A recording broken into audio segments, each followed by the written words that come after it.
السلام علیکم ورحمۃ اللہ وبرکاتہ۔ دوستو، یہ ہمارا آج کا اتوار کا لائیو سوال جواب پروگرام ہے۔ ہر اتوار کے دن دینی مسئلے مسائل کی رہنمائی کے لیے ہم آپ کی خدمت میں حاضر ہوتے ہیں، جس میں آپ حضرات کے سوال ہوتے ہیں اور ہماری طرف سے جواب ہوتے ہیں۔ آج کا جو ایپیسوڈ نمبر ہے یہ ہے 113 یعنی 113 آج کا یہ ایپیسوڈ ہے، اور انشاءاللہ آج کی اس مجلس کے اندر بھی ہم بہت سارے دینی مسئلے مسائل کو حل کریں گے اور قرآن و سنت کی روشنی میں رہنمائی حاصل کریں گے۔ چلیے اپنے پروگرام کو شروع کر لیتے ہیں اور دیکھتے ہیں کہ آج کے ہمارے بھائیوں کے کیا کیا سوالات ہیں۔ جی، ایک بھائی کا سوال یہ ہے کہ جی کیا کسی لڑکی کو شادی کے لیے راضی کرنے کے لیے جادو وغیرہ کر سکتے ہیں یا نہیں؟ یعنی کوئی لڑکی ہمیں پسند ہے اور وہ مان نہیں رہی ہے، تو کیا ہم جادو وغیرہ کے ذریعے سے اس کو اپنی شادی کے لیے رضامند کر سکتے ہیں یا نہیں؟ نیز شادی کے لیے کوئی مناسب عمل، اچھا رشتے کے لیے مجرب کوئی وظیفہ بتا دیجئے، یہ سوال ہے۔ ٹھیک ہے، تو اس کا جواب یہ ہے کہ جی جادو کے ذریعے سے کسی کو شادی کے لیے مجبور کرنا جائز نہیں ہے۔ ایسے ہمارے بہت سارے ناکام عاشق ہیں جو پہلے سیدھے ہاتھ سے گھی نکالنے کی کوشش کرتے ہیں کہ لڑکی مان جائے، لڑکی نہیں مانتی ہے تو جادو سحر وغیرہ کا جو ہے نا سہارا لیتے ہیں۔ یاد رکھیے کہ جادو کے ذریعے کسی کو مجبور کیا جاتا ہے، اس کی رضامندی نہیں ہے۔ اگر رضامندی ہوتی تو آپ کو یہ نوبت ہی نہیں آتی۔ آپ جادو کرا رہے ہیں، اس کا مطلب یہ ہے کہ وہ راضی نہیں ہیں، زبردستی جادو کے زور پر اس کے عقل و ہوش کو خراب کر کے آپ اس کو مجبور کر رہے ہیں۔ یاد رکھیں کہ یہ جائز نہیں ہے، یہ سراسر ظلم ہے۔ ٹھیک ہے، تو اس طریقے سے جادو کے زور پر کسی سے رشتے کی حامی بھروانا، کسی کو رشتے کے لیے راضی کرنا، یہ جائز نہیں ہے، یہ حرام ہے۔ ٹھیک ہے، اور ایسا جادو جس سے کسی کو نقصان پہنچے یہ بھی حرام ہے۔ اب رہ گئی بات یہ کہ جی لڑکی مان نہیں رہی ہے تو کیا کریں؟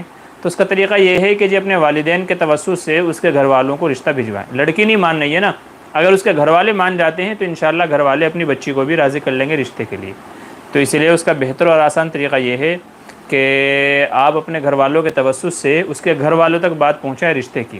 اس کے گھر والے راضی ہو گئے، وہ دیکھیں گے لڑکا اچھا ہے، اچھے خاندان فیملی سے ہے، اچھا کماتا کھاتا پیتا ہے، دیکھنے میں ٹھیک ٹھاک ہے، تو اگر آپ کی شخصیت اس کے گھر والوں کو، ماں باپ کو پسند آ گئی تو انشاءاللہ آپ کے لیے راستہ آسان ہو جائے گا۔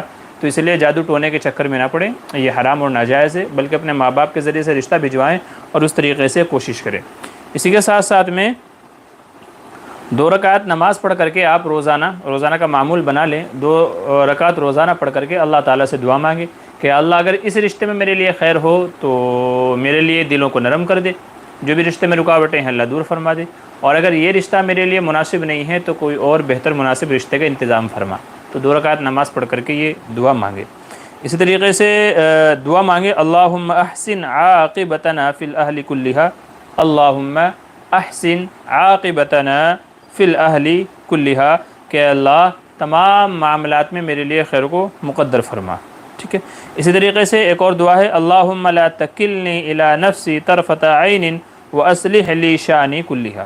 دعا پھر سے سن لیجئے، اللہم لا تکلنی الی نفسی طرفۃ عین واصلح لی شانی کلہا۔ اس کا مطلب یہ ہے کہ اللہ میری آنکھ اس طرف متوجہ نہ ہو کہ جہاں پر خیر نہ ہو، بلکہ جو میرے حق میں خیر مقدر ہو اسے میرے لیے متعین فرما اور میرے لیے اس کے راستے آسان فرما۔ تو یہ دعاؤں کا اہتمام کرے، 2 رکعت نماز کا اہتمام کرے، اور ساتھ میں اپنے گھر والوں کے توسط سے وہاں رشتہ بھجوانے کی کوشش کرے، تو انشاءاللہ آپ کے لیے مسئلے مسائل آسان ہوں گے۔ باقی جادو وغیرہ کے زور پر کسی لڑکی کو رشتے کے لیے راضی کرنا، اس کی اجازت نہیں ہے، یہ حرام ہے اور منع ہے۔ جی، ایک بھائی کا سوال ہے السلام علیکم۔ جی وعلیکم السلام، امید مزاج عالی بخیر ہوں گے، اللہ آپ کو جزائے خیر دیجیے، آمین ثم آمین۔ حضرت مسئلہ یہ ہے کہ داڑھی کا خط کس طرح بنائیں، اس پر تفصیلی ویڈیو بنائیے۔ دیکھا جاتا ہے کہ لوگ داڑھی رکھتے ہیں لیکن خط بنانے میں حد سے بڑھ جاتے ہیں۔ جی آپ نے درست فرمایا۔ پہلی بات یہ سمجھ لیجئے کہ داڑھی کو کٹانا ناجائز اور حرام ہے، ناجائز اور حرام ہے۔ داڑھی کو لمبائی میں کم سے کم 1 مٹھی کے بقدر داڑھی ہونی چاہیے، اتنی لمبی کم سے کم ہونی چاہیے۔ اس سے چھوٹی اگر ہے تو اسے کٹوانا کتروانا جائز نہیں ہے۔ ہاں یہ ہے کہ نیچرل فطری طور پر آپ کی داڑھی اتنی بڑی ہی نہیں ہے، اتنی لمبی ہے ہی نہیں ہے، چھوٹی چھوٹی ہی ہے تو کوئی مسئلہ نہیں ہے، بس آپ اس پہ قینچی نہ لگوائیں۔ ٹھیک ہے، اور اگر 1 مٹھی سے زیادہ بڑی ہے تو جو بڑی ہے زائد ہے ایک مٹھی سے زیادہ اسے کاٹنے کی اجازت ہے۔ البتہ بعض جو لوگ ہیں جنہوں نے پوری لمبی لمبی یہاں تک کہ پیٹ تک کی چھوڑی ہوئی ہے وہ بھی درست نہیں ہے، چونکہ داڑھی کا مقصد ہے حسن اور خوبصورتی، اور حسن اور خوبصورتی یہ ہے کہ اسے لیول میں رکھا جائے، مناسب وقت پر اس کی کاٹ تراش کی جائے اور اس کی اصلاح کی جائے، نہ اتنی لمبی چھوڑی جائے کہ جس سے وہ بھدی معلوم ہو، اور نہ اتنی چھوٹی کرائی جائے، اتنی زیادہ کاٹ لی جائے کہ جو شرعی اعتبار سے منع اور ناجائز کے زمرے میں آتی ہے۔ تو داڑھی ایک مٹھی کم سے کم ہونی چاہیے، اس سے چھوٹی ہے تو بھی کٹانا جائز نہیں ہے، بڑی ہے لیکن اس سے چھوٹی کروا رہے ہیں آپ کہ ایک مٹھی سے کم رہ جائے، وہ بھی جائز نہیں ہے۔ ٹھیک ہے، رہ گیا یہ بات کہ جی داڑھی جب ہم بنواتے ہیں تو خط کس طریقے سے بنوائیں۔ دیکھیں داڑھی یہ داڑھ سے نکلا ہے، کس سے نکلا ہے؟ ڈاڑھ سے نکلا ہے۔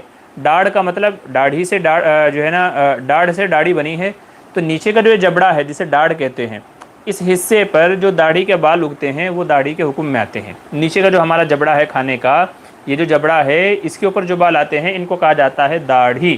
تو اس حصے پہ جو بال ہیں انہیں تو کٹانے کی اجازت نہیں ہے، البتہ اس سے اوپر کے جو حصہ ہے، یہ جو گالوں کا جو یہ ہمارے حصہ ہے یا اوپر کے جبڑے کا جو حصہ ہے، اس پہ جو بال آ جاتے ہیں انہیں کٹانے کی اجازت ہے، رخصت ہے۔ تو نیچے والا جبڑا، ٹھیک ہے، گلے تک کے لے کر کے یہاں یہ گلا ہے، یہاں سے لے کر کے یہاں تک کا جو یہ حصہ ہے اتنے حصے کو کٹانے کی اجازت نہیں ہے۔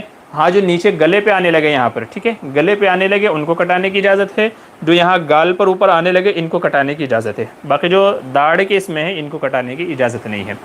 رہ گئے مونچھیں، تو مونچھیں بھی آپ صاف کٹوا سکتے ہیں، آپ ترشوا سکتے ہیں، اور یہ جو حصہ ہے اسے کہتے ہیں داڑھی بچہ۔ یہ ہے داڑھی بچہ۔ علماء فرماتے ہیں کہ اس کا حکم بھی داڑھی کا حکم ہے کہ جیسے داڑھی کو کٹانے کی اجازت نہیں ہے اسی طریقے سے اس داڑھی بچے کو کٹانے کی بھی اجازت نہیں ہے۔ البتہ یہ جو داڑھی بچے کے برابر میں اس حصے میں جو بال آتے ہیں، ٹھیک ہے، آپ دھیان سے دیکھ لیجئے، میں اشارہ اسی لیے کر رہا ہوں کہ آپ جو ہے اچھے سے سمجھ سکیں۔ یہ داڑھی بچے کے برابر میں جو ہونٹ تک کے جو بیچ کے جو حصے ہیں اسے عنفقہ جو کہا جاتا ہے، تو ان کے کٹانے کی علماء نے اجازت دی ہے، ٹھیک ہے، اتنے حصے کے، یہ جو اتنا حصہ بنتا ہے یہاں پر، اتنے حصے کے کٹانے کی اجازت ہے۔ داڑھی بچہ کٹوانے کی اجازت نہیں ہے، داڑھی کٹوانے کی اجازت نہیں ہے، ٹھیک ہے۔ تو یہ جو بال یہاں سے یہاں تک آئے ہوئے ہیں آپ مونچھیں کٹوا سکتے ہیں، مونچھوں کے ساتھ میں یہاں تک کا داڑھی بچہ تک کا جو حصہ ہے اسے کٹوا سکتے ہیں، ٹھیک ہے۔ باقی داڑھی کٹانا، داڑھی بچہ کٹانا ان کی اجازت نہیں ہے۔ تو یہ ہے اصل میں داڑھی کٹانے کا داڑھی کٹانے سے مراد میری یہ نہیں ہے جو آج کل ہمارے دائرے میں سمجھا جاتا ہے، یعنی داڑھی کی اصلاح کرانا، خط بنوانا جسے کہتے ہیں، تو داڑھی کی اصلاح کروانے کا اور خط بنوانے کا یہ صحیح طریقہ ہے۔ اس میں جو لوگ کم زیادہ کم بتی کرتے ہیں، الٹے سیدھے طریقے کرتے ہیں، وہ سارے کے سارے غلط ہیں۔ تو صحیح طریقہ یہ ہے، اس کو آپ سمجھ لیجئے۔ اچھا، ایک بھائی کہہ رہے ہیں کہ جی وہابی کسے کہتے ہیں؟ وہابی کسے کہتے ہیں؟ دیکھیں وہاب یہ اللہ تبارک و تعالیٰ کا ایک نام ہے، وہاب اللہ تبارک و تعالیٰ کا ایک نام ہے، اور وہابی جو آج کل یہ لفظ بڑا بدنام ہو گیا ہے، بلکہ ایک مخصوص فرقہ اور طبقہ ہے جو اپنے مخالف تمام فرقوں کو وہابی کہتا ہے، سب فرقوں کو، وہ چاہے اس میں دیوبندی ہوں، اہل حدیث ہوں یا کوئی بھی ہو، وہ اپنے خلاف سب کو وہابی کہتا ہے۔ وہابی کیوں کہتا ہے؟ اصل میں اس کے پیچھے ایک ہسٹری ہے، اور یہ جو لفظ ہے وہابی یہ کہاں سے نکل کر کے بنا ہے، اس کو آپ اچھے ذہن نشین کرا لیں تاکہ آپ کو بھی سمجھ میں آ جائے کہ جب لفظ وہابی بولتے ہیں تو وہ کس نقطہ نظر سے کہتے ہیں۔ اصل میں وہاب نام کے ایک شخص گزرے ہیں جو سعودی عرب کے اندر، جن کے ایک زمانے میں سعودی حکومت کی باغ ڈور ان کے ہاتھ میں تھی، مولانا عبد الوہاب، ٹھیک ہے، عبد الوہاب ان کا نام تھا، اور شرک و بدعت کو لے کر کے وہ بہت متشدد تھے، بہت سخت تھے، شرک و بدعت قطعاً پسند نہیں کرتے تھے۔ چنانچہ اسی وجہ سے انہوں نے جو سعودی عرب کے اندر قبرستان کے اندر، جنت البقیع کے اندر، جنت المعلیٰ کے اندر جو صحابہ کی قبریں تھیں ان کو بے نام و نشان کر دیا تھا انہوں نے، کہ لوگ پہچان نہ سکے کہ کون سی قبر کس صحابی کی ہے۔ وجہ اس کی یہ تھی کہ وہاں پر آ کر کے لوگ بدعت اور خرافات کرتے تھے، تو اس لیے انہوں نے ان قبروں کا نام و نشان مٹا دیا۔ چنانچہ حضرت فاطمہ الزہرا کی جو قبر تھی اس کا بھی نام و نشان مٹا دیا، یعنی اسے زمین کے لیول میں کر دیا، زمین کے برابر میں کر دیا اس کو، ٹھیک ہے۔ اور اس طرح کے بہت سارے کام انہوں نے کیے ہیں۔ تو جو اس مخصوص طبقہ جو ہے وہ ہری جھنڈی والے، ہری پگڑی والے، ان کو وہ برا بھلا کہتے ہیں، اور چونکہ ان کا نام عبد الوہاب تھا، عبد الوہاب نجدی، نجد سے تعلق رکھتے تھے، تو ان کی طرف نسبت کرتے ہوئے وہابی کہا جاتا ہے، ان کی طرف نسبت کرتے ہوئے وہابی کہا جاتا ہے۔ اور کہتے ہیں کہ یہ ایک زمانے میں یہ لفظ اتنا بدنام ہو گیا تھا، کسی مسجد کے مولانا تھے اور وہ وہی ہری جھنڈی ہری پگڑی والے تھے، تو انہوں نے کسی دکان والے سے کچھ سامان لیا تھا، تو ایک مرتبہ دکان والے نے کہہ دیا کہ حضرت آپ کے ذمے بہت سارا میرا قرضہ ہو گیا ہے سامان لیتے لیتے، تو آپ میرا وہ پیسہ واپس چکا دیں مجھے۔ اس کے بعد میں آپ کو دوبارہ ہاتھ ادھار دوں گا، ورنہ اس سے پہلے ادھار نہیں دوں گا۔ مولانا صاحب نے کہا جی ٹھیک ہے۔ اب اس کے بعد میں ہفتہ گزر گیا، لیکن اس کی دکان پہ کوئی سامان لینے کے لیے ہی نہیں آیا، کوئی بھی سامان لینے نہیں آ رہا ہے۔ تو بڑا پریشان ہوا، یار یہ ماجرا کیا ہے، لوگ میرے پاس آ کیوں نہیں رہے ہیں؟ تو اس کا ایک دوست تھا، اس نے اس سے ذکر کیا کہ یار یہ ماجرا کیا ہے، سمجھ میں نہیں آ رہا ہے، پہلے میری دکان خوب چلتی تھی، اب لوگ میرے پاس نہیں آ رہے ہیں، کیا مسئلہ ہے؟ تو وہ جو دوست تھا اس نے بتایا کہ ایک گر کی بات بتاؤں، تو میرا دوست ہے اس لیے بتا رہا ہوں، اصل میں جو مولانا صاحب ہے نا، ہری پگڑی والے، ہری جھنڈی والے، تو انہوں نے مسجد میں یہ اعلان کر دیا ہے کہ جو فلاں دکان والا ہے نا وہ وہابی ہو گیا ہے، لہذا وہابی مطلب یعنی کافر ہو گیا ہے، وہابی یعنی کافر ہو گیا ہے، لہذا اس سے سامان وغیرہ لینا جائز نہیں ہے، اس لیے سب لوگوں نے تمہارا بائیکاٹ کر دیا ہے۔ تو اس کی بتی جلی، اچھا یہ معاملہ ہے۔ چنانچہ وہ امام صاحب کے پاس گیا، ان کے پاؤں پکڑے اور ان سے کہا کہ حضرت جو میرا قرضہ تھا وہ تو سب معاف ہے، اور آگے بھی آپ کے لیے سامان فری ہے، بس آپ اعلان کر دیں جو آپ نے اعلان کیا نا لوگوں میں کہ میں وہابی ہو گیا ہوں، برائے کرم یہ آپ جو ہے نا اعلان ختم کر دیں، ورنہ میرا بڑا نقصان ہو رہا ہے۔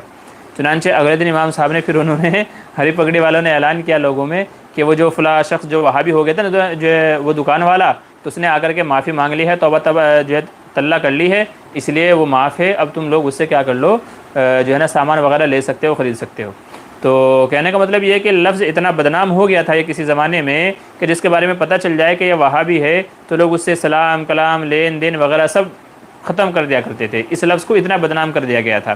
حالانکہ وہ جو عبد الوہاب جو سعودی کے فرما رواں بادشاہ جو وہ گزرے ہیں، ان کے بارے میں کہا جاتا ہے کہ وہ جو ہے نا اہل سنت والجماعت میں سے ہی تھے وہ بھی، اور کفر و شرک کے خلاف ان کی طبیعت پہ غلبہ تھا، مطلب یہ تھا کہ بدعت کو، شرک کو وہ قطعاً برداشت نہیں کر سکتے تھے، اور ہر وہ عمل کے جو آگے چل کر کے امت کے لیے شرک و بدعت کا دروازہ بن سکتا ہے انہوں نے اس کو ختم کر دیا تھا۔ جیسے حضرت عمر فاروق رضی اللہ عنہ نے بیعت رضوان جو وہ درخت تھا وہاں پر جو ہے صلح حدیبیہ کے موقع پر ایک درخت کے نیچے آپ صلی اللہ علیہ وسلم نے بیعت لی تھی، تو بیعت رضوان جو لی گئی تھی تو وہاں پر ایک درخت تھا، بعد میں صحابہ کو جب معلوم پڑتا کہ ہاں یہ وہ درخت ہے جس کے نیچے حضور صلی اللہ علیہ وسلم نے بیعت لی تھی، تو لوگ وہاں خصوصیت سے جانے لگے اس کی زیارت کے لیے۔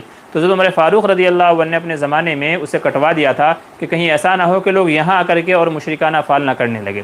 تو ایسا ہی حال تھا محمد بن عبد الوہاب کا کہ وہ بھی کیا تھا، ان کی طبیعت کے اندر جو تھا وہ تشدد تھا شرک و بدعت کو لے کر کے کہ وہ برداشت نہیں کر سکتے تھے، اسی لیے صحابہ کرام کی جو قبریں تھیں مدینہ منورہ کے اندر، مکہ کے اندر، تو ان سب کو زمین کے لیول میں انہوں نے کر دیا تھا کہ ایسا نہ ہو یہ صحابہ کی قبریں ہیں، بعد میں آنے والے جو لوگ ہیں وہ ان کو سجدہ گانا بنا لیں، یہاں کر کے الٹی سیدھی حرکتیں نہ کرنے لگیں، جیسے آج کل کے بڑے بڑے اولیاء کے قبروں پہ چادریں چڑھنے لگی ہے، پھول بوٹے چڑھنے لگے ہیں، اور ان کے خادم بن گئے ہیں، باقاعدہ مزاروں کی ان کو شکل دے دی گئی ہے۔ تو ایسا نہ ہو کل کو چل کر کے یہ خرافات شروع نہ ہو جائیں، تو اس لیے انہوں نے تمام قبروں کو مسمار کر کے قبر کے زمین کے لیول میں کر دیا تھا، نام و نشان باقی نہیں رہا، اور اب یہ پہچاننا بڑا مشکل ہے سوائے چند صحابہ کی قبروں کے جن کے بارے میں بزرگان دین نے اپنی کتابوں میں لکھا ہے کہ فلاں جگہ فلاں صحابی کی قبر ہے، فلاں جگہ فلاں صحابی کو، فلاں جگہ فلاں صحابی کی۔ تو مختصر طریقے سے، حالانکہ جنت المعلی جو مکہ کا قبرستان ہے اس میں 10,000 سے زیادہ صحابہ کی قبریں موجود ہیں، مدینہ منورہ جنت البقیع اس کے اندر بھی 10,000 سے زیادہ صحابہ کی قبریں موجود ہیں، لیکن آپ جائیں گے سوائے 2 4 5 صحابہ کی قبروں کے آپ کو نہیں پتہ چلے گا کہ کون سے قبر کس صحابی کی ہے۔ تو یہ جو کارنامہ انجام دیا تھا یہ وہ عبد الوہاب صاحب نے دیا تھا۔ اب چونکہ وہ ان کو پسند نہیں آیا کہ تمام جو ہے نا جنت البقیع کو، جنت المعلی کو مسمار کر دیا گیا ہے، تو ان کو بدنام کرنے کے لیے وہابی کہا جاتا ہے کہ وہ ایسے ہیں کہ مطلب ان کے اعتبار سے یہ انہوں نے صحیح نہیں کیا تھا، تو اس لیے ان کی طرف نسبت کرتے ہوئے کہا جاتا ہے وہابی۔ اور یہ لفظ ہر اس موقع پر بولا جاتا ہے کہ جب ہم لوگ کسی اہل بدعت کو بدعت سے منع کرتے ہیں کہ بھئی یہ کام مت کر، یہ غلط ہے، یہ بدعت ہے، یہ شرک ہے، یہ خرافات ہے، تو جب اس کو منع کیا جاتا ہے تو اس کے جواب میں وہ کہتا ہے کہ لگتا ہے تو وہابی ہے۔ تو کیا ہے؟ وہابی ہے، حالانکہ بات غلط نہیں ہوتی، اللہ کرے ان کو سمجھ میں آ جائے کہ بھئی جس چیز سے آپ کو روکا جا رہا ہے وہ ایز اسلام، ایز دین محمد عربی صلی اللہ علیہ وسلم کی احادیث کی روشنی میں، قرآن کی روشنی میں وہ چیز بھی منع ہے۔ تو یہ لفظ ہے وہاب اور وہابی، اس کا یہ چکر ہے۔ ماریا، السلام علیکم۔ ماریا نام کا معنی کیا ہے جی؟ میں نے پچھلے ہفتے بھی بتایا تھا، سفید رنگت والی۔ ساجد علیہ السلام علیکم مفتی صاحب، قبر میں میت اتارنے کے بعد پترے بچھا کے پترے کے اوپر بیری کی ٹہنی رکھتے ہیں، اس کی کیا حقیقت ہے؟ دیکھیں قبر ٹہنی رکھنے کی ضرورت نہیں ہے، بعض جگہوں پر ایک چھوٹا سا درخت لگا دیتے ہیں، چھوٹا سا درخت، اور یہ کہتے ہیں کہ اگر یہ درخت ہرا بھرا ہو گیا تو اس کا مطلب یہ ہے کہ جی یہ صاحب جو قبر ہے، قبر والا ہے، اس کو عذابات نہیں ہو رہے ہیں، اور اگر یہ درخت سوکھ گیا تو اس کا مطلب یہ ہے کہ صاحب قبر کو عذاب ہو رہا ہے۔ تو اس طرح کی ٹہنیاں رکھنا یا درخت لگانا یہ مناسب نہیں ہے، اس وجہ سے کہ ہو سکتا ہے کہ درخت اس وجہ سے سوکھ جائے کہ اس کو مناسب پانی نہ ملے، اس کی جڑ نہ جمے نیچے، اور آپ خواہ میں بدگمان ہو جائیں کہ لیجی بندہ گنہگار تھا، اس کو عذاب ہو رہا ہے۔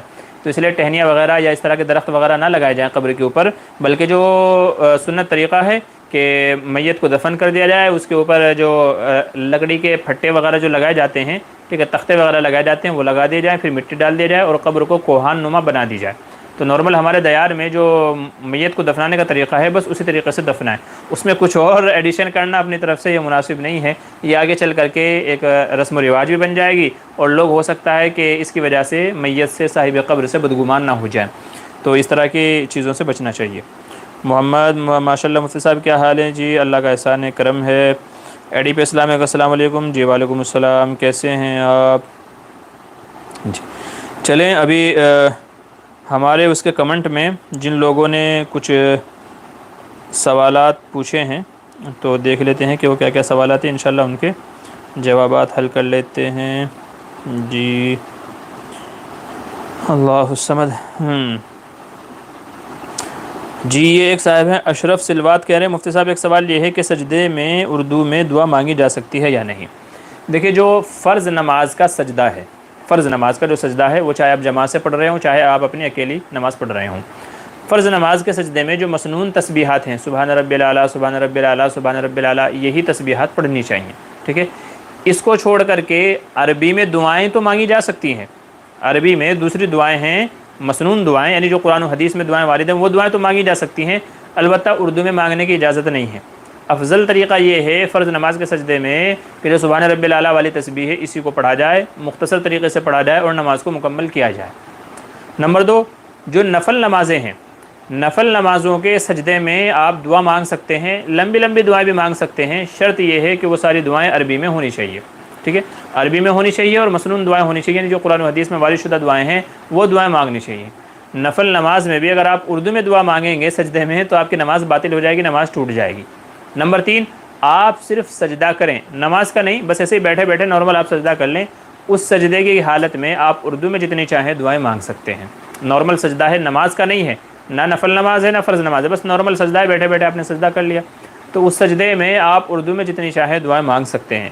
باقی اس کے علاوہ سجدے میں اگر آپ اردو میں دعا مانگیں گے، وہ چاہے نفل نماز کا سجدہ ہو وہ چاہے فرض نماز کا سجدہ ہو، تو آپ کی نماز باطل ہو جائے گی، اس لیے کہ اردو کلام، بات چیت، گفتگو نماز کے اندر یہ منع ہے، اگر اردو گفتگو بولی گئی تو آپ کی نماز ٹوٹ جائے گی، آپ کی نماز ٹوٹ جائے گی، ٹھیک ہے۔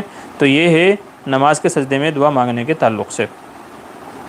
جی ہماری ایک بہن کا سوال ہے، نام نہیں لوں گا، کہہ رہی ہیں 18 سال کی ہوں میں اور ابھی میری عمر شادی کی بھی نہیں ہوئی ہے، پھر بھی مجھے بار بار خواب آتے ہیں میری ڈیلیوری ہوئی ہے اور مجھے بیٹی ہوئی ہے، ہر بار بیٹی ہی ہوتی ہے اور سمجھ بھی نہیں آتے ہے کہ کیسے ہوا یہ سب، بنا شادی کے ڈیلیوری کیسے ہوئی، آپ اس خواب کی تعبیر ضرور بتانا، اللہ آپ کو سلامت رکھے۔ جی دیکھیں، اگر غیر شادی شدہ عورت کو خواب میں ڈیلیوری والا خواب آئے تو علماء فرماتے ہیں کہ نمبر 1 تو یہ اس چیز کی طرف مشیر ہے، یہ اشارہ ہے کہ اس کی جلدی شادی ہونے والی ہے، اس کی جلدی شادی ہونے والی ہے، ایک تو اس میں اس بات کے جو طرف اشارہ ہے۔ دوسرا یہ ہے کہ شادی کے بعد کی جو زندگی ہے وہ انشاءاللہ خوشحال گزرے گی، وہ کیا گزرے گی؟ خوشحال گزرے گی شادی کے بعد کی زندگی۔ تو علماء فرماتے ہیں کہ اگر غیر شادی شدہ عورت کو اس طرح کا خواب آتا ہے، کماری عورت کو، کماری لڑکی کو اس طرح کا خواب آتا ہے تو اس کی تعبیر یہ ہے۔ آگے چلیے، اشرف بھائی کیا کہہ رہے ہیں؟ السلام علیکم مفتی صاحب، امید آپ خیریت سے ہوں گے جی، اللہ کا احسان ہے کرم ہے۔ میرا سوال یہ ہے، میں اسکول میں پڑھتا ہوں، میرا اسکول ٹائم 10 بجے سے 4 بجے تک ہے، تو میں ظہر کی نماز کیسے پڑھوں؟ اول وقت میں پڑھ لوں کیا؟ جی آپ اول وقت میں پڑھ لیجئے۔ ظہر کا جو وقت ہے اگر آپ اول وقت میں نماز پڑھ سکتے ہیں، جیسے ہی ظہر کا وقت ہوا 12:30 بجے، 1 بجے، جو بھی وقت ہے وہ آپ اپنا موبائل میں دیکھ لیجئے، ڈیجیٹل گھڑی آج کل عام ہو گئی ہیں، آپ ان میں دیکھ لیجئے۔ تو جیسے ہی نماز کا وقت ہوتا ہے ظہر کا اور آپ کو موقع مل جاتا ہے 5 منٹ 10 منٹ کا جس میں آپ فرض نماز کم سے کم ادا کر سکتے ہیں، تو آپ فوراً پڑھ لیجئے۔ اور اگر وہ ٹائم پہ آپ کو وقت نہیں ملتا ہے تو پھر جب آپ 4 بجے گھر آ جاتے ہیں، تو چونکہ 4 بجے تک کے ظہر کی نماز کا وقت رہتا ہے، 4 بجے تک کے ظہر کی نماز کا وقت رہتا ہے، تو گھر آنے کے بعد میں 4:30 بجے تک یعنی عصر کا وقت شروع ہونے سے پہلے اپنی نماز کو ادا کر لیں۔ تو تو اگر اول وقت موقع مل سکتا ہے تو سب سے افضل ہے، سب سے بہتر بات ہے۔ اور اگر تب موقع نہیں ملتا ہے، چونکہ ہر اسکول میں ایسے حالات نہیں ہوتے ہیں کہ جہاں پہ نماز پڑھنے کی اجازت ہو، پرمیشن ہو، آپ کلاس کے اندر بیٹھے ہوئے ہیں اور آپ اٹھ کر کے باہر آئیں، تو یہ ساری چیزیں کبھی کبھی مشکل ہو جاتی ہیں۔ اگر ایسا ہے تو بہت اچھی بات ہے، پھر اول وقت میں ہی آپ کو ادا کر لینی چاہیے۔ لیکن اگر ایسا موقع نہیں ملتا ہے تو پھر بعد میں گھر آ کر کے آپ نماز پڑھ لیں۔ بس کوشش کریں کہ نماز قضا نہ ہو جائے، کوشش کریں کہ نماز قضا نہ ہو جائے۔ امیر معاویہ کہہ رہے مفتی صاحب آپ نے تخصص فی الافتاء کہاں سے کرا ہے؟ اچھا جی، میں نے مظاہر العلوم سے کیا ہے، مظاہر العلوم سے میں نے افتاء کی پڑھائی کی ہے الحمدللہ جی۔ آگے چلیے، ایک صاحب کیا کہہ رہے ہیں جی۔ السلام علیکم مفتی صاحب، میرا سوال یہ ہے کہ میں ایک مسجد میں مکتب پڑھاتا ہوں، مدرسہ مجھے تنخواہ دیتا ہے، کیا میں اور میرا بھائی اس پیسے سے کاروبار کر سکتا ہے؟ وضاحت فرما دیں۔ صدقے زکوٰۃ کا پیسہ ہوتا ہے، وہ جائز ہے یا ناجائز؟ دیکھیں، جب رقم آپ کے پاس آ گئی، مسجد والوں نے، مکتب والوں نے ایز اے سیلری کے طور پر جب رقم آپ کو دے دی، یا زکوٰۃ ہی ہے اور زکوٰۃ کے آپ مستحق ہیں اور آپ کو وہ رقم مل گئی ہے، تو اس کے آپ مالک ہو گئے ہیں۔ اب آپ کی مرضی ہے کہ آپ اپنی اس تنخواہ کا چاہے کاروبار کریں، گھر میں راشن لے کر کے آئیں، کپڑے خریدیں، موبائل خریدیں، ٹھیک ہے، کسی کو ہدیہ کریں، کہیں اور صدقہ کر دیں، آپ کی مرضی ہے۔ جب تنخواہ آپ کے ہاتھ میں آ گئی ہے، وہ مسجد والوں نے کہاں سے اکٹھا کی، کیسے اکٹھا کی، وہ ان کا ہیڈک ہے، وہ آپ چھوڑ دیجئے، ٹھیک ہے۔ انہوں نے جب آپ کو دے دی تو آپ اس کے مالک ہو گئے، اب آپ اسے جو چاہے کر سکتے ہیں، لہذا آپ دونوں بھائی مل کر کے کاروبار بھی کر سکتے ہیں۔ اور علماء کو کاروبار اور ہنرمند ہونا بھی چاہیے، ٹھیک ہے، تاکہ صرف یہ نہ ہو کہ مسجد کی مختصر سی تنخواہ کے اوپر بس آپ بھروسہ کیے ہوئے بیٹھے ہیں، نہ اپنی جائز ضرورتیں خواہشیں پوری ہو رہی ہیں، نہ گھر والوں کی ہو رہی ہیں۔ اس لیے علماء کو کاروبار بھی کرتے رہنا چاہیے، اور کاروبار کے اندر برکتیں بھی ہیں، اللہ نے بلکہ ساری برکتیں کاروبار کے اندر ہی رکھی ہیں، تو اس لیے علماء کو کاروبار، ہنرمند اور بزنس مین ہونا بھی چاہیے، اور حلال طریقے سے ہونا چاہیے، تاکہ اپنے گھر والوں کی ضرورتیں، جائز تمنائیں، خواہشیں بھی ہم پوری کر سکیں۔ یہ نہ ہو کہ بچوں نے کچھ ضد کی ہے، بچے کچھ چاہ رہے ہیں، اب ہم چاروں طرف دیکھ رہے ہیں کہ یار کہاں سے ان کی ضدیں پوری کریں، کہاں سے ان کی خواہشیں پوری کریں۔ ایسا نہیں، اپنے گھر والوں کو، اپنے بچوں کو ہر طرح کی خوشیاں دیجیے جو آپ دے سکتے ہیں، اس کے لیے آپ جتنی محنت کر سکتے ہیں آپ کیجیے، مسجد بھی پڑھائیے، مکتب بھی پڑھائیے، کہیں اور ٹیوشن بھی پڑھائیے، آن لائن کلاسز بھی پڑھائیے، ٹھیک ہے، آپ کاروبار بزنس بھی کیجیے، کسی اور کے ساتھ پارٹنرشپ میں کام بھی کیجیے، جو بھی آپ کر سکتے ہیں آپ کیجیے، ٹھیک ہے، لیکن بہتر سے بہتر اپنا ذریعہ معاش اختیار کر کے ایک شاہانہ عالی شان زندگی گزاریے، ٹھیک ہے۔ بلکہ ہمارے جو سسر صاحب ہیں وہ کہتے ہیں کہ علماء کو، مسجد کے اماموں کو ٹپ ٹاپ رہنا چاہیے۔ کیسے رہنا چاہیے؟ ٹپ ٹاپ رہنا چاہیے۔ اسی لیے میں الحمدللہ، وہ تو میں پہلے سے ہی ہوں، لیکن میں اسی لیے الحمدللہ میں ٹپ ٹاپ اسی لیے رہتا ہوں کہ ہم جو علماء ہیں، مسجد کے جو ہم امام ہیں، یہ اللہ کے نبی کے قائم مقام ہے۔ حدیث میں آپ صلی اللہ علیہ وسلم نے ارشاد فرمایا العلماء ورثۃ الانبیاء، علماء نبیوں کے وارث ہیں۔ تو جو نبیوں کے وارث ہیں وہ اعلیٰ لیول کے ہونے چاہیے، اعلیٰ پوزیشن کے ہونے چاہیے، وہ اس طرح ٹپ ٹاپ رہنے چاہیے کہ لوگ ان کو دیکھ کر کے اپنے بچوں کو حافظ عالم بنانے کی تمنا کریں کہ ماشاءاللہ یہ اتنے اچھے سے رہتے ہیں، اتنے مزے میں رہتے ہیں، اتنی ساری نعمتیں اللہ کی حاصل کرتے ہیں، تو ہمیں بھی اپنے بچوں کو حافظ عالم بنانا ہے۔ تو ایسے آپ کو بہترین کپڑے، ٹھیک ہے، بہترین آپ کا لباس، گھڑی، جو بھی چیزیں آپ استعمال کر سکتے ہیں، ٹھیک ہے، لیکن حلال کے دائرے میں رہ کر کے، تو عالی شان طریقے سے آپ کو ایک شاہانہ زندگی آپ کی رہنی چاہیے کہ جو بھی آپ کو دیکھے وہ رشک کرے۔ آج معاشرے میں مسجد کے اماموں کو اور مؤذنوں کو بڑی حقیر اور اس نظر سے دے رہے، یار 5,000 10,000 15,000 تنخواہیں کیا ہے ان کے پاس میں، ٹھیک ہے، کیسے یہ پھٹے پرانے کپڑے، گندے کپڑے، یہاں جو ہے نا پان کا تھوک لگا ہوا ہے، یہاں پہ ماوا لگا ہوا ہے، یہاں پہ، ایسا نہیں ہونا چاہیے۔ یاد رکھیں میرے عزیزوں، علماء کو، مسجد کے امام مؤذنوں کو ٹپ ٹاپ رہنا چاہیے، عالی شان ساری سہولتیں آپ کے پاس ہونی چاہیے، تبھی تو آپ کو دیکھ کر کے، آپ سے انسپائر ہو کر کے لوگ اپنے بچوں کو حافظ عالم بنائیں گے۔ اس لیے ہر چیز، ہر نعمت آپ کے پاس ہونی چاہیے، اس کے حصول کے لیے آپ مسجد بھی پڑھائیں، مکتب بھی پڑھائیں، آپ ٹیوشن بھی پڑھائیں، آن لائن کلاسز بھی کریں، آپ کاروبار بزنس سے بھی جڑیں۔ دیکھیں دنیا میں حلال ذرائع، حلال پیسہ کمانے کے بہت سارے ذرائع ہیں۔ ہمارے بڑے بھائی کہتے ہیں کہ بھئی جو پڑھا لکھا نہیں ہے نا وہ بھی کما سکتا ہے، جسے کچھ بھی نہیں آتا، انگوٹھا چھاپ ہے، وہ بھی کما سکتا ہے۔ آج کل سویگی ہے، زومیٹو ہے، اور دوسری بہت ساری ایسی ڈیلیوری والی اپلیکیشن ہیں، آپ اس میں جا کر کے نوکری کر لیں، 2 گھنٹے کے لیے آپ بک کر لیں کہ بھئی 2 گھنٹے میں ڈیلیوری کروں گا، فوڈ ڈیلیوری کروں گا، کھانا میں ڈیلیوری کروں گا، آپ ان سے رابطہ کریں۔ آپ کو کچھ بھی نہیں آتا ہے، سائیکل چلانے آتی ہے، تو آپ وہ فوڈ ڈیلیوری کر کے بھی کما سکتے ہیں۔ تو حلال کمانے کے بہت سارے ذرائع ہیں، اس لیے میں ائمہ سے، علماء حضرات سے میں کہتا ہوں کہ بھئی حلال کاروبار بھی اختیار کریں، جو بھی الگ سے انکم سورس کا ذریعہ آپ پیدا کر سکتے ہیں، جس ذریعے سے بھی آپ آمدنی حاصل کر سکتے ہیں اور آپ خوش و خرم رہ سکتے ہیں، اپنی ضروریات، اپنے گھر والوں کی ضروریات، بلکہ اس سے قدم اور آگے بڑھ کر کے جائز خواہشیں آپ پوری کر سکتے ہیں، اس کے لیے آپ کو ضرور محنت کرنی چاہیے۔ معاشرے میں آپ باوقار ہیں تو آپ کو باوقار وہ ہونا آپ کا دکھنا چاہیے۔ امام کا مطلب ہوتا ہے آگے، اوپر، تو ہر چیز میں آپ کو عام لوگوں سے اوپر اور آگے ہونا چاہیے، یہ آپ کا لیول ہونا چاہیے کہ جو بھی آپ کو دیکھے وہ بولے ارے واہ ماشاءاللہ یار امام صاحب کیا خوبصورت لگ رہے ہیں، واہ ماشاءاللہ امام صاحب کیا آپ نے، تو یہ لوگوں کے اس میں ہونا چاہیے۔ دیکھیں لوگ جلیں گے، حسد کریں گے، ان کو کرنے دیجیے، عزتیں اللہ تعالیٰ دیتا ہے، خوش تو کسی سے کوئی نہیں رہ سکتا ہے۔ اگر آپ پھٹے پرانے کپڑوں میں گھومیں گے نا تو جلنے والے تب بھی آپ سے جلیں گے، ان کو آپ چھوڑ دیجئے، ٹھیک ہے، لیکن اللہ کی نعمتیں آپ حاصل کیجئے، حلال کاروبار سے، بزنس سے، اچھا پہننے سے، اچھا کھانے سے، شریعت میں کہیں منع نہیں کیا گیا ہے۔ جب اللہ دنیا داروں کو نوازتا ہے جو ہزاروں گناہوں کے اندر ملوث ہیں تو کیا اللہ اپنے دیندار بندوں کو نہیں نوازے گا؟ بالکل نوازے گا۔ آج مسئلہ یہ ہے، میں نے علماء کے اندر یہ کمی دیکھی ہے، میں اسے کمی ہی کہوں گا، میں نے علماء کے اندر یہ کمی دیکھی ہے کہ بس وہ مسجد مدرسے کی مختصر سی تنخواہ پر کفایت کر کے بیٹھ جاتے ہیں اور وہ ہاتھ پیر مارتے ہی نہیں ہیں، وہ دوسرے اور ذرائع تلاش کرنے کی کوشش ہی نہیں کرتے ہیں، بس مسجد پڑھا رہے ہیں تو مسجد پڑھا رہے ہیں، مکتب پڑھا رہے ہیں تو بس مکتب پڑھا رہے ہیں، وہ اور دوسرے حلال ذرائع حاصل کرنے کی کوشش ہی نہیں کر سکتے ہیں۔ ورنہ چھوٹے سے چھوٹا مسجد میں پڑھانے والا بھی اور بہت سارے دوسرے ایسے ذرائع ہیں آمدنی کے کہ جن کو اگر وہ اپنائے اور وہ تھوڑا سا اپنا وقت اور جو بھی فارغ وقت ہی ہے ان کے پاس میں نمازوں کے علاوہ، بچے پڑھانے کے علاوہ بہت سارا وقت بچتا ہے، تو اگر وہ اپنا خالی وقت کہیں اور دے گا، کسی اور کام میں لگائے گا، تو انشاءاللہ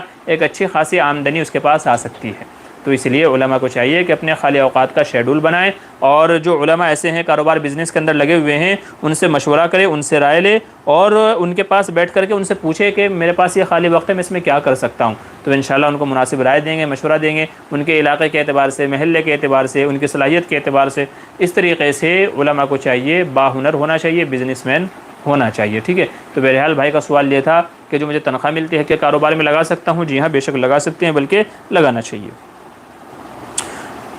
ہاں شاہد کیا کہہ رہے ہیں؟ السلام علیکم مفتی صاحب، پلیز بتائیے کہ قرآن پاک میں یہ آیت کون سی سورہ میں ہے جس میں اللہ پاک نے فرقہ بنانے منع فرمایا ہے؟ پلیز جواب دیں ذرا۔ جی اللہ تبارک و تعالیٰ کا فرمان ہے وَاعْتَصِمُوا بِحَبْلِ اللَّهِ جَمِيعًا وَلَا تَفَرَّقُوا، کہ اللہ کی رسی کو مضبوطی سے تھام لو، مضبوطی سے پکڑ کر کے رکھو، تو اور فرقہ فرقہ مت کرو، فرقہ فرقہ مت کرو، اللہ کی رسی کو مضبوطی سے تھام لو۔ سورہ آل عمران کی یہ آیت ہے، آل عمران کے اندر یہ آیت ہے وَاعْتَصِمُوا بِحَبْلِ اللَّهِ جَمِيعًا وَلَا تَفَرَّقُوا، کہ ایک بن کر کے رہو، یکجٹ رہو، تاکہ اللہ تعالیٰ کی مدد تمہارے ساتھ ہو۔ اچھا جی آگے چلیے، یہ ہمارے ایک بھائی عبد الرحمن کیا کریں، انہوں نے کئی سوال پوچھے ہیں۔ نمبر 1 کیا ہے؟ السلام علیکم مفتی صاحب، میرا سوال ہے نمبر 1، اللہ کے نبی معراج میں گئے تھے تو اللہ کو دیکھا تھا، بعض علماء فرماتے ہیں دیکھا، بعض علماء فرماتے ہیں کہ نہیں دیکھا، ٹھیک ہے۔ پہلے اس سوال کا جواب دے دیتا ہوں۔ صحیح بات یہ ہے اور جمہور علماء کا مسلک یہ ہے، اگرچہ اما عائشہ یا دوسرے بعض اصحاب سے منقول یہ ہے کہ نہیں دیکھا، لیکن جمہور کا قول یہ ہے اور اکثر صحابہ کا متفق علیہ فیصلہ یہ ہے کہ شب معراج میں حضور صلی اللہ علیہ وسلم نے اللہ تبارک و تعالیٰ کو دیکھا، اور اس کے اوپر احادیث بھی ہیں اور اس کے اوپر آثار بھی ہیں، اور کہہ لیجیے کہ اکثر صحابہ کے اس کے اوپر اتفاق ہے۔ چنانچہ اس سلسلے میں بہت سارے دلائل ہیں، میں نے تفصیلی مسئلہ لکھا تھا جس میں ان تمام دلائل کو میں نے بیان کیا۔ جامع ترمذی کی ایک روایت ہے جس میں آپ صلی اللہ علیہ وسلم نے ارشاد فرمایا کہ معراج کی رات میں نے اپنے رب کو بڑے حسین و جمیل شکل کے اندر میں نے دیکھا ہے، رأیت ربی، میں نے اپنے رب کو دیکھا ہے، میں نے اپنے رب کو دیکھا ہے، تو یہ آپ صلی اللہ علیہ وسلم کے الفاظ ہیں۔ تو صحیح بات یہی ہے کہ اللہ تعالیٰ کو شب معراج میں دیکھا تھا۔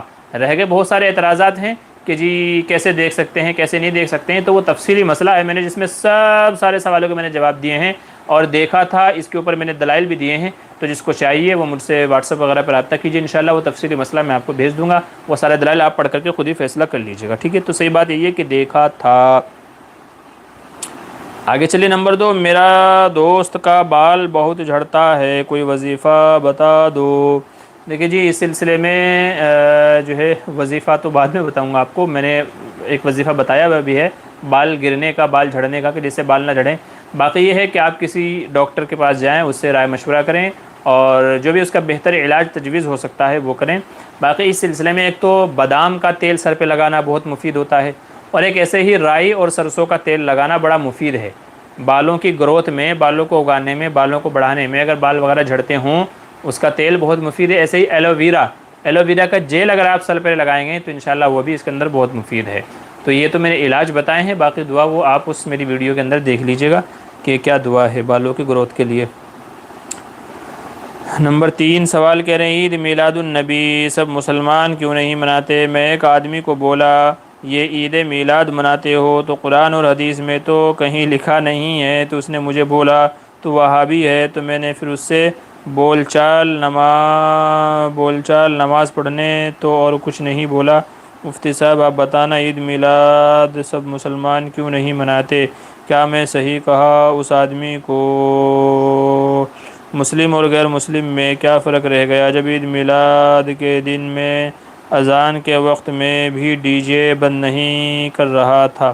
جی دیکھیں یہ تو بات آپ صحیح کہہ رہے ہیں کہ عید میلاد والے دن بہت ساری خرافات ہوتی ہیں، بہت سارے گناہ ہوتے ہیں۔ پچھلے ہفتے میں نے اس کے اوپر تفصیل سے بات کی تھی کہ بھئی عید میلاد منانا چاہیے کہ نہیں منانا چاہیے، اور اگر منا سکتے ہیں کسی درجے میں تو پھر اس کا صحیح طریقہ کیا ہونا چاہیے، ٹھیک ہے، اس کے اوپر میں نے تفصیلی گفتگو کی تھی۔ اب آپ کے سوال کا جواب دیتا ہوں کہ جی سب مسلمان عید میلاد کیوں نہیں مناتے؟ دیکھیے نمبر 1 بات تو یہ ہے کہ 12 ربیع الاول جسے عید میلاد کا دن کہا جاتا ہے، اس کے بارے میں یہ یقینی بات نہیں ہے کہ حضور صلی اللہ علیہ وسلم 12 کو ہی پیدا ہوئے، بلکہ اس کے اندر شک ہو گیا 9 کو پیدا ہوئے، 8 کو پیدا ہوئے کہ 12 کو پیدا ہوئے۔ تو ظاہر ہے کہ جب کسی چیز کے بارے میں شیورٹی نہیں ہے، یقینی نہیں ہے، تو کیسے ہم اس تاریخ کو متعین کر سکتے ہیں عید میلاد کے لیے؟ دوسری بات یہ ہے کہ میلاد ابھی اگر آپ بولیں گے تو اس کو عید کا نام دینا یہ سراسر غلط ہے، عید کا نام دینا یہ سراسر غلط ہے، بلکہ عید کا لفظ یہ من گھڑت کر کے اس کے اندر بڑھایا گیا ہے۔ عید میلاد النبی، عید جو ہے وہ صرف 2 ہی ہیں، اگرچہ بعض احادیث میں جمعے کے دن کو بھی عید کہا گیا ہے، ٹھیک ہے، لیکن وہ الگ فضیلت کے اعتبار سے کہا گیا ہے، باقی عیدیں تو 2 ہی ہیں۔ حدیث میں آپ صلی اللہ علیہ وسلم نے عیدیں 2 ہی فرمایا، زیادہ سے زیادہ آپ 3 کہہ سکتے ہیں، ٹھیک ہے، لیکن عید کے لیے مسئلہ یہ ہے کہ عید کے دن نمبر 1 تو یہ ہے کہ حضور صلی اللہ علیہ وسلم کا ہمیں عمل یہ ملتا ہے کہ ہاں آپ صلی اللہ علیہ وسلم جو پیر کا دن تھا اس روز روزہ رکھتے تھے، پیر کے دن روزہ رکھتے تھے۔ جب آپ سے پوچھا گیا یا رسول اللہ صلی اللہ علیہ وسلم آپ روزہ کیوں رکھتے ہیں پیر کے دن، تو آپ نے فرمایا کہ ذاک یوم ولدت فی، یہ وہ دن ہے کہ جس میں پیدا ہوا۔ تو حضور جس دن پیدا ہوئے اس دن آپ کا عمل کیا ہے؟ روزہ رکھ رہے ہیں، اور امت کا یعنی جو لوگ میلاد منا رہے ہیں، عید میلاد منا رہے ہیں، ان کا طریقہ کیا ہے؟ لوگوں کو شربت پلانا، ٹھیک ہے، اور جو ہے کیا کہتے ہیں ڈی جے بجانا، گانے بجانا، اور سڑکوں پہ جلوس نکالنا جس میں عورتیں محرم غیر محرم سب جمع ہوتے ہیں۔ تو اگر آپ کو کرنا ہی ہے تو پھر وہ عمل کریں نا جو حضور صلی اللہ علیہ وسلم فرما گئے ہیں کہ میں پیر کے دن روزہ اس لیے رکھتا ہوں کہ میں اس دن پیدا ہوا ہوں۔ تو پھر آپ جو 12 ربیع الاول کو عید میلاد منا رہے ہیں تو اس روز آپ کو روزہ رکھنا چاہیے، نہ یہ کہ شربتیں بانٹتے پھر رہے ہیں، ٹھیک ہے، تو یہ تو حدیث کے خلاف ہو گیا نا۔ حضور فرما رہے ہیں میں اس دن پیدا ہوا اس لیے روزہ رکھتا ہوں، ٹھیک ہے، اور آپ کیا کریں کہ بھئی حضور 12 ربیع الاول کو پیدا ہوئے تو ہم روزہ تو نہیں رکھیں گے، ہاں وہ سارے کام کریں گے کہ جو آپ صلی اللہ علیہ وسلم نے منع فرمایا، ڈی جے بجانا، ٹھیک ہے، جلوس نکال کر کے لوگوں کو پریشان کرنا، اور اسی طریقے سے کیا کہتے ہیں کہ عورتوں مردوں کا اجتماع کرنا، کفریہ شرکیہ نعتیں پڑھنا، اسی طریقے سے من گھڑت واقعات آپ صلی اللہ علیہ وسلم کی شان میں بیان کرنا، یہ وہ ساری چیزیں ہیں کہ جو احادیث وغیرہ کے اندر ممانعت ہے۔ تو بجائے اس کے ثواب والا کام کرتے الٹا گنہ والا کام ہم کر رہے ہیں، اس وجہ سے اس کو کہہ لیجئے کہ سب لوگ اس وجہ سے میلاد نہیں مناتے ہیں۔ اور تیسری بات یہ ہے کہ جو 12 ربیع الاول کی تاریخ ہے، اکثر علماء کا اس پر اتفاق ہے کہ جی 12 ربیع الاول حضور صلی اللہ علیہ وسلم کی تاریخ وفات ہے۔ کیا ہے جی؟ تاریخ وفات ہے، تاریخ وفات ہے، اس وجہ سے۔ اور ہمارے دیار میں یہ 12 وفات کے نام سے ہی مشہور ہے، 12 وفات کے نام سے ہی مشہور ہے کہ بھئی 12 ربیع الاول کیا ہے؟ 12 وفات، یعنی اس روز حضور صلی اللہ علیہ وسلم دنیا سے پردہ فرما گئے ہیں۔ تو اب آپ کا دل کرے تو آپ جو ہے نا 12 وفات کی خوشیاں منائیں، اور آپ کا دل کرے تو آپ مطلب آپ کی مرضی ہے کہ آپ کو زیادہ کس چیز کی ہو رہی ہے۔ حالانکہ میرے خیال سے کہ دنیا کا کیا بلکہ پوری کائنات کا جو سب سے بڑا غم ہے وہ حضور صلی اللہ علیہ وسلم کا اس دنیا سے پردہ فرمانا ہے۔ اب اگر آپ کہیں کہ جی آپ جو ہے وہ غم منائیں، ہم تو خوشیاں منائیں گے، ہم دیکھیں غم منانے والی بات تو صحیح ہے اپنی جگہ، اس سے بڑا غم کوئی ہو ہی نہیں سکتا۔ سوال یہ ہے کہ آپ خوشیاں منا رہے ہیں تو کیا آپ کے پاس یقینی طور پر یہ پختہ ثبوت ہے کہ ہاں حضور 12 کو ہی پیدا ہوئے؟ ہاں، آپ کے بڑے گرو گھنٹال تو کہہ گئے ہیں کہ حضور 8 ربیع الاول کو پیدا ہوئے، 9 ربیع الاول کو پیدا ہوئے، اور آپ کہہ رہے ہیں کہ جی 12 کو پیدا ہوئے اور آپ خوشیاں مناتے پھر رہے ہیں۔ بہرحال تو چونکہ شیورٹی نہیں ہے اور یہ یقینی پختہ ثبوت نہیں ہے کہ حضور صلی اللہ علیہ وسلم 12 کو ہی پیدا ہوئے، ہاں 12 کو وفات پائی ہے، اس لیے اکثر لوگ، بلکہ میں اکثر ہی کہوں گا، سوائے چند لوگوں کو چھوڑ کر کے جو 12 ربیع الاول مناتے ہیں وہ بہت کم ہیں، ٹھیک ہے، باقی اکثر مسلمان نہیں مناتے ہیں۔ وہ چاہے آپ سعودی عرب میں چلے جائیں، کویت عمان میں چلے جائیں، آپ دبئی میں چلے جائیں، آپ کہیں بھی چلے جائیں، آپ کو یہ نہیں ملے گی سوائے ہندوستان وغیرہ جو 2-4 ملک ہیں، ان ملکوں کے علاوہ چھوڑ کر کے یہ چیز آپ کو کہیں نہیں ملے گی، باقی نارمل دنوں کی طرح اس دن کو گزارتے ہیں۔ تو اس وجہ سے بھی لوگ یہ ربیع الاول نہیں مناتے ہیں۔ میں نے 3 وجہ بیان کی، امید آپ سمجھ گئے ہوں گے۔ اچھا، دوسری بات یہ ہے کہ حضور پیر کو پیدا ہوئے، یہ بات سچ ہے، یہ بات سچ ہے، تو آپ پیر کے دن کی رعایت نہیں کر رہے ہیں، بس 12 تاریخ اٹھائے پھر رہے ہیں جس کا ثبوت بھی نہیں ہے۔ تو یہی جو آپ پیر کے دن روزہ رکھیں نا، ہر پیر کو آپ کو روزہ رکھنا چاہیے جو حضور صلی اللہ علیہ وسلم کا معمول تھا۔ اگر آپ عاشق رسول ہیں تو پھر وہ کریں نا جو حضور صلی اللہ علیہ وسلم کر کے گئے ہیں، ہر پیر کے دن روزہ رکھتے تھے، ہر جمعرات کے دن روزہ رکھتے تھے، تو آپ کو یہ معمول اپنانا چاہیے۔ آپ یہ معمول تو اپنا نہیں رہے ہیں، ہاں یہ ہے کہ جی میلاد میں آپ سے بڑا پھر کوئی عاشق نہیں ہے، وہاں بڑھ چڑھ کر کے حصہ لے رہے ہیں، تو جو نہیں کرنا چاہیے وہ کر رہے ہیں آپ کو، اور جو حضور کر کے گئے ہیں، جو حضور نے فرمایا اس کے مطابق آپ کا عمل نہیں ہے۔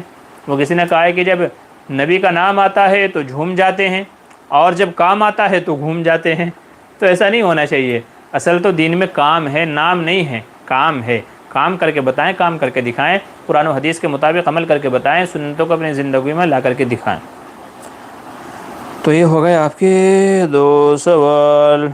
ہاں، اور آپ نے صحیح کہا، یہ ہوتا ہے نمازیں، ادھر اذانوں کی آواز آ رہی ہوتی ہے، نمازوں کی آوازیں آ رہی ہوتی ہیں، اور ان کا ڈی جے بج رہا ہوتا ہے۔ نمازیں ان لوگوں کی قضا ہوتے ہوئے ہم نے اپنی آنکھوں سے دیکھی ہے جو جلوس میں جا رہے ہوتے ہیں، عصر کے وقت سے نکلتے ہیں، رات میں 12 بجے گھر آتے ہیں، عصر کی نماز قضا، مغرب کی نماز قضا، عشاء کی نماز قضا، اپنی آنکھوں سے ہم نے دیکھا ہے۔ تو تم اگرچہ عاشق رسول کہہ رہے ہو اور منانے کو تم میلاد منا رہے ہو، مگر اللہ کا جو حکم ہے، جو اولین فرض ہے، دیکھیں عید میلاد منانا فرض نہیں ہے، یاد رکھیے، فرض نہیں ہے، یہ تمہارے نزدیک بھی فرض نہیں ہے، نماز فرض ہے، تو تم فرض کو چھوڑ کر کے ایک مباح عمل کو آپ اتنا کر رہے ہیں اور اس کے پیچھے اتنا لگے ہوئے ہیں کہ اللہ کا جو حکم ہے، فرض ہے، اس کو چھوڑ رہے ہیں۔ اذانوں کی آوازیں آ رہی ہیں، ڈی جے بج رہا ہے، نمازیں ہو رہی ہیں برابروں کی مسجدوں میں اور آپ ڈی جے بجاتے ہوئے چل رہے ہیں، آپ کی نمازوں کا ٹھکانہ نہیں ہے۔ تو یہ سارے گناہوں کا، خرافات کا مجموعہ ہے، اس لیے علماء منع بھی فرماتے ہیں، اور اس لیے اکثر مسلمان اس کو نہیں مناتے ہیں سوائے چند لوگوں کے، ٹھیک ہے۔ اوکے، اچھا وہابی کیا ہے؟ تو وہابی ہو گیا، تو وہابی کا میں نے پہلے بتا دیا ہے کہ وہابی کیوں کہا جاتا ہے، ٹھیک ہے، وہابی، وہابڑا، تو یہ ایک لفظ بطور گالی کے استعمال کیا جاتا ہے، یہ کسی کو چڑھانے کے لیے لفظ استعمال کیا جاتا ہے۔ اور عبد الوہاب جو سعودی عرب کے فرما روا ہوئے ہیں ایک شخص، تو ان کی طرف نسبت کرتے ہوئے یہ لفظ وہابی اور وہابڑا کہا جاتا ہے، ان کو بدنام کرنے کے لیے، ٹھیک ہے۔ اور کیا، اور ان کے بارے میں تو میں پیچھے بتا چکا ہوں۔ چلیے، یہاں پہ اکثر سوالوں کے جواب ہو گئے ہیں، چلیں پھر سے آتے ہیں کمنٹ باکس کے اندر اور دیکھتے ہیں کوئی نیا سوال ہے کہ نہیں ہے۔ ہاں جی، یہ ہے ہمارے شیخ صابر کہہ رہے ہیں السلام علیکم مفتی صاحب۔ جی وعلیکم السلام۔ حافظے کے لیے کیا عمل ہے؟ حافظے کے لیے نمبر 1 تو یہ ہے کہ آپ رب اشرح لی پڑھا کریں، ٹھیک ہے، رب اشرح لی صدری ویسر لی امری واحلل عقدۃ من لسانی یفقہوا قولی، ٹھیک ہے، یہ آپ عمل پڑھا کریں، ہر نماز کے بعد میں اس کو ایک بار پڑھ لیا کریں آپ، ٹھیک ہے۔ اور اگر آپ قرآن حفظ کر رہے ہیں، کوئی کتاب حفظ کر رہے ہیں یا ایگزام کے لیے تیاریاں کر رہے ہیں، تو جس وقت آپ کتاب قرآن وغیرہ لے کر کے بیٹھے ہیں تو اس وقت پہلے یہ دعا پڑھ لیا کریں آپ، رب اشرح لی صدری ویسر لی امری واحلل عقدۃ من لسانی یفقہوا قولی، ٹھیک ہے۔ اچھا، دوسرا آپ نے کیا کرنا ہے، ایک دعا ہے سنقرئک فلا تنسیٰ، سنقرئک فلا تنسیٰ، یہ دعا آپ پڑھتے رہا کریں ہر نماز کے بعد میں 11 بار، ہر فرض نماز کے بعد میں 11 بار آپ اس کو پڑھ لیں۔ یہ قوت حافظہ کے لیے، میموری انکریز کرنے کے لیے، یادداشت بڑھانے کے لیے بہت ہی مجرب، بہت ہی بہترین عمل ہے۔ اس کے اندر اللہ تبارک و تعالیٰ اپنے لاڈلے حبیب محمد عربی صلی اللہ علیہ وسلم سے فرما رہے ہیں، اے نبی آپ پڑھیے، ہم آپ کو بھولنے نہیں دیں گے، سنقرئک، ہم آپ کو پڑھائیں گے، فلا تنسیٰ، آپ بھولیں گے نہیں۔ تو یہ دعا پڑھنا بہت مجرب ہے، آپ اپنے معمولات میں اس کو لے کر کے آئیے، ہر فرض نماز کے بعد میں 11 مرتبہ سنقرئک فلا تنسیٰ، سنقرئک فلا تنسیٰ، سنقرئک فلا تنسیٰ، اس طریقے سے پڑھنے کا معمول بنا لیجئے، تو جو آپ کی یادداشت کے اعتبار سے جو شکوہ ہے انشاءاللہ وہ دور ہو جائے گا، اور قوت حافظہ آپ کی بڑھ جائے گی، یادداشت آپ کی بڑھ جائے گی، اور چیزیں انشاءاللہ آپ کے ذہن میں محفوظ رہیں گی۔ نفیسہ چودھری، ابھی میری شادی بھی نہیں ہوئی ہے پھر بھی مجھے بار بار، جی میں نے آپ کے خواب کی جو بھی تعبیر ہے نا وہ میں نے آپ کو بتا دیا ہے، ٹھیک ہے. ڈیلیوری والا جو ہے مسئلہ ہے یہ میں نے آپ کو بتا دیا ہے. تھوڑا سا پیچھے ویڈیو کو آپ لے جا کر کے دیکھ لیجئے گا میں نے اس کا کیا جواب دیا ہے. اوکے، تو آج کے پروگرام کے اندر لائیو کے اندر جو ہمارے سوال جواب ہوئے ہیں اکثر کا میں نے جواب دے دیا. ویسے جو پوچھا تھا لوگوں نے ان کا بھی جواب دے دیا ہے. اور جی، اور ہمارا پروگرام کتنا ہو گیا؟ 40 منٹ ہمارے پروگرام کو ہو گیا ہے. تو چونکہ اور کوئی اور سوال نہیں ہے تو اس لیے چلیں اپنے پروگرام کو اختتام کی طرف لے کر کے جاتے ہیں. جی چلیے اجازت دیجیے، انشاءاللہ اگلے ہفتے اور تھوڑے سوال ہوں گے، زیادہ سوال ہوں گے تو انشاءاللہ زیادہ لمبے ٹائم تک ہم لوگ چلیں گے. تو ابھی کے لیے بس اتنا ہی، ٹھیک ہے.